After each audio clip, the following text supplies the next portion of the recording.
За би бол багадаа маш сахилгагүй хүүхэд байсан. За тэгээд хүүхдүүдийг ч их шоолдог байлаа, өөрөө ч их шоолуулдаг байлаа, нэр хож их авдаг байлаа. За тэгээ баг бахтаа ингээд хүүхдүүд намайг шоолохлоор би их ууралж хойноос нь одоо хөөцөлдөж цохиж мөх гол те уурлал чи намайг ингэж хэлж болохгүй гэл хойноос нь айгу хөөж гүйдэг.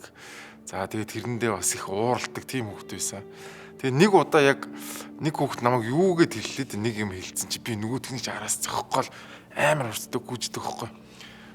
Тэгсэн чил огл үсрээл газар ингээл хоёр гараар ингээл унсан чи яг манай математикийн цахиуртай гэдэг багш байсан. Тэрний өмнө яагаад чи бүр ингээ яг ингээ ундаг хөхгүй. Тэгээ бүр багшаасаа айж байгаа шүү дээ. Яана одоо ингээ сахилгагуутлаа гэж хэлэх байх гинэ тэр. Тэгсэн чи манай цахиуртай багш намайг ингээд босгож ингээд ирсэн. Яагаад ингээд гүгээд байна? Юу болсон гэж багшаа энэ намайг ингэж хэлээд байна гэд хэлж байгаа шүү дээ. Тэгсэн чи манай багш над руу харснаа. Тэгэхгүй.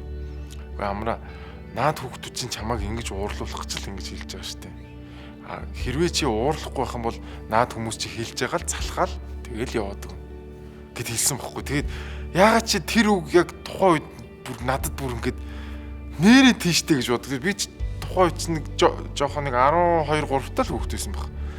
Тэгээд яг тэр үед яг тэр үг бүр амар ороод. Тэгээд би тэрнээс хойш намайг одоо янз бүрээр хийсэн, шоолсон, шоголсон хүүхдүүдийг ерөөс тоохоо болцсон байхгүй. Тэгэхээр нэрэл яг манай багшийн хэлснээр бүгдээрээ нэг ганц хоёр хэлж байгаад намайг уурлахгүй болохоор бүгд чимээгүй болоод ингээд одоо нөгөө шоолдог, нэр хож өгдөг тэгээд байхгүй болчиход байсан. Тэгээд тэр үг надад айгүй чухал тусч байсан. Хэрвээ тэр үгийг хэлээгүйсэн бол би магадгүй өсвөр насн дээр очиод анги хамт олондоо янз бүрийн яриа хөөрөөнд орно, 9 шид болно те.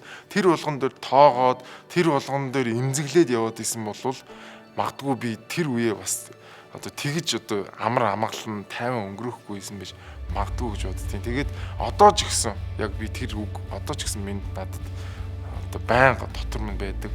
Одоо намайг сошиал дээр маш олон удаа ингээл хүмүүс 9 шүдэр ингээл хараад доромжлол хэдэн мянгаараа ингээд доромжилж байгаад яг л нөгөө нэг багшийн хэлсэн үг дотор байж л идэг байхгүй.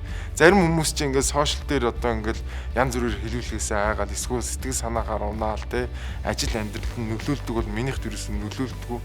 Ягаад гэвэл яг тэр үед манай багшийн хэлжсэн те наад хүмүүс чинь ингэж хэлж байгаа л тэгэл чамайг тоохгүй л орхиол дараагийнхаа өөр хүмүүс төр очивол одоо тэр үг хэллэгээ хэлээл нөгөө хүмүүст нэр очиж зүгэл явна гэд хэлсэн яг л тэр нь одоо ч гэсэн миний амьдралд хэрэгжиж байгаа.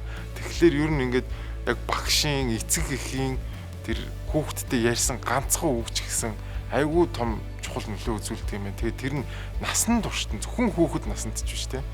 Насан туршид нөлөөлт юм байна гэдгийг л тэр үед айгүй сайн ойлгосон. Хамгийн түрүүнд эхлээд сонсох хэрэгтэй юм билээ. Манай эцэг эхчүүд болохоор сонсохоосоо өмнө шууд зааварлаад чи ингэж болохгүй, тэгж болохгүй, энэ айлын хүүхдүүдийг хар, тэр айлын хүүхдүүдийг хар гэд яг зөвхөн өөрийнхөө иргэшил байлгах гэдэг. Гэтэл тэнцээ чинь шал өөр том ертөнц явж байгаа гэдгийг аягүй сайн ойлгох хэрэгтэй юм шүү. Тэгэхээр эхлээд та төрүүлж хэлэхээс өмнө эхлээд хүүхдээ эхлээд сонсоорой.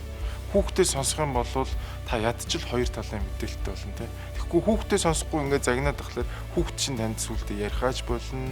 Таач тэр хүүхд юу игээд байгааг ойлгохоо болно. За тэгээ сүултээ энэ бол юу болох вэ гэхээр нууц ийм зүйлүүд рүү явж эхэлнэ. Нөгөө хүүхд чинь нууцаар юм ааж эхэлнэ. Тантай юу бааж ярихгүй, дотор нь юу болоод байгааг ч ойлгохоо болж эхэлнэ. Тэгэхээр хамгийн түрүүнд сонсох юм байна шүү.